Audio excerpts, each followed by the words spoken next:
My name is Dr. Betty Uribe, and I am managing partner at JPMorgan Chase. I run the Consumer Banking Division here in California, which is $250 billion in assets. It includes 10,000 employees and 1,000 branches. I'm also a lifelong entrepreneur.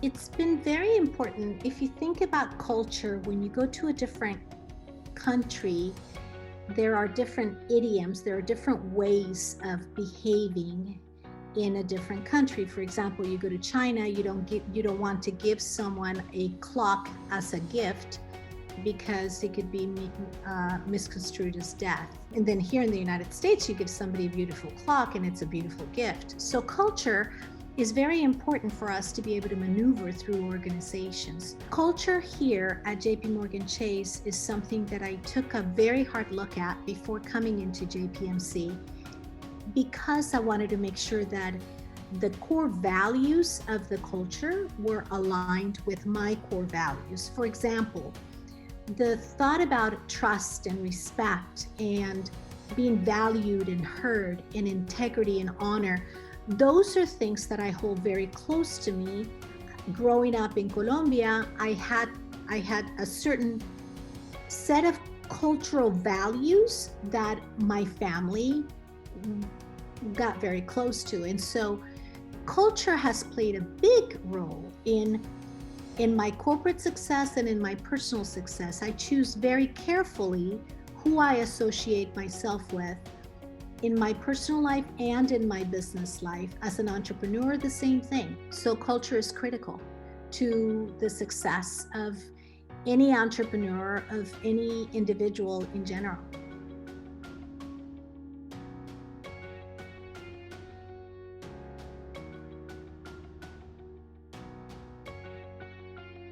So based on my education, people do take a look at, oh my gosh, how did she do that? And why did she do that? And as an entrepreneur, did I even need to get a doctorate? And then as an executive, did I need to get a doctorate? No, I didn't. I have a very inquisitive mind, and I've always wanted to become my very best, not for me, but so that whomever I am associating with, whether it's an employer or a business partner, I always look to become better. There's always new research that's always coming in. So you will always find me reading 5 books at a time, because I will read one chapter of one book, or I look for things that are really interesting to become better. I was pregnant when I went for my first promotion of a job managing a line of business. And I remember thinking in my mind, I'm not going to go for it because they're not going to take me. That was the story I made up in my head. And listen to this, because this is really important. It's the story that I made up in my head. And that's exactly what happens with all of us. Women, we always make up stories. We always say, oh, they're not going to like me. They're not going to think that my business is good enough. I just last week talked to someone that was negotiating something for herself, and then the company, it was a large company that was going to give her a contract, and she said, well, they told me that they were looking at me and someone else that's a huge company. They're just not going to want me. And I said to her, why wouldn't they want you? You're good enough. Sit at the table anyway and do it anyway. So a lot of the times we make up stories in our head. She ended up pitching her business, and she got the contract. When I was a finalist for the United States Treasurer position, and this is something that I don't talk about quite often, but I wanted to bring this up because it's something that I think all of us as entrepreneurs, all of us as leaders can really associate with. I was asked by the press the press folks at the White House, would you mind coming in and doing a television interview? And can you do it really quickly? And it's about the Latino community for Telemundo and for Univision. And I said, of course. I got the phone call at 8 in the morning. I needed to be there at 10 a.m. to do the interview. So I went, And it would have been really easy. And I remember thinking to myself, am I even ready for this? I am just about getting there. And should I even try it? What if I fail? I was afraid and my heart was thumping, but I did it anyway. And I had to trust myself that I've been in front of the television so many times and that it was going to be okay. And so I remember thinking to myself, just be Betty, just be yourself. You've already done this, and trust yourself, you're okay. And how many times we as entrepreneurs and we as women have an opportunity to do something and we stop and we say, oh, I don't think I better do it. What if I fail? What if I fail? Well, what if you don't fail? What if you're afraid, but you do it anyway, and you go through that barrier for yourself and you utilize that nervous energy as excitement? Because physiologically, our body goes through the same thing when we're nervous and when we're excited. So I just tell myself, well, I'm going to just choose to be excited, and I'm just going to do it. And I'm just going to be myself, just Betty. And then I just showed up and I did it, and it went actually quite well. So don't be afraid to fail. Go for it anyway. Even if you're afraid, don't let that fear stop you from going after what you're looking to do. Utilize that fear as fuel for you to go through it and break through, because at the end of the day, you're either going to have regrets that you didn't do it, or you're going to have the satisfaction of knowing that you did it. And maybe you failed, but if you failed, that's one step closer to success. So either way, you're going to win.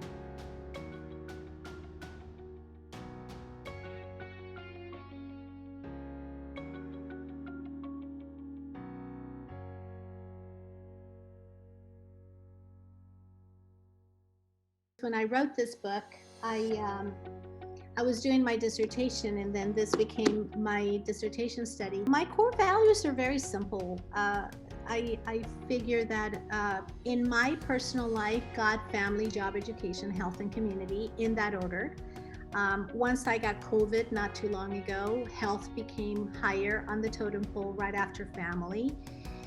But the values of trust, respect, being able to be heard, integrity and honor are values that have always carried me throughout my life. And those are core values that I expect in people around me, that I expect of organizations that I choose to do business with, that I expect in the organizations that I choose to align myself with. From a professional perspective, JPMorgan Chase, I did a cultural study and I did a values assessment to make sure that the organization had trust and respect and being heard and valued and integrity and honor, that all of these values were embedded into the organization. The reason I chose to name my book #values is because it's something that is very needed in the world right now. The core values of respect. If we think about things that have happened in the world, and even right here in the United States of America, as of late, the core values of love and respect and dignity and honor and being able to be heard, being able to speak up freely about our fears or who we are, all of these things are really important. And so I instill those core values. I've done that with my children, and I now do that with my employees or whomever I choose to do business with. That's where values place in my life, in my business life. In my personal life, it's the same.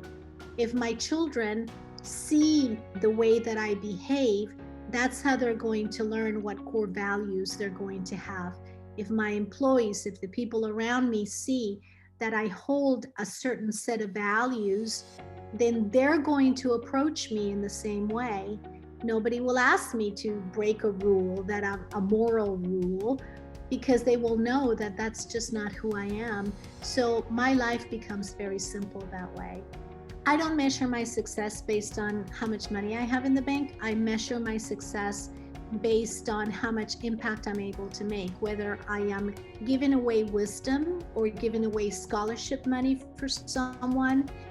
I spoke to 400 entrepreneurs in Ghana on Saturday morning and talked to them about my experience as an entrepreneur. That is how I measure my success. How much impact am I able to make? When we show up with the back of the business card, meaning who we really are and not our title, then all of a sudden doors open up. The core values and the idea of living with core values and being associated with people that have similar values is really critical to living a good life. I was just a speaker for a 24-hour celebration of International Happiness Day. They were talking about what makes you happy. And my response was just living a life of values and surrounding myself with people that have similar values. That creates joy because then it's simple. Then life becomes simple. If anybody would like to follow up or have any further questions, I'm very happy to help and support. So if you just go to Dr. Betty on LinkedIn, that's how you can find me. Just send me a message and please put on the message Cal Asian Chamber so that I can identify where your message is coming from.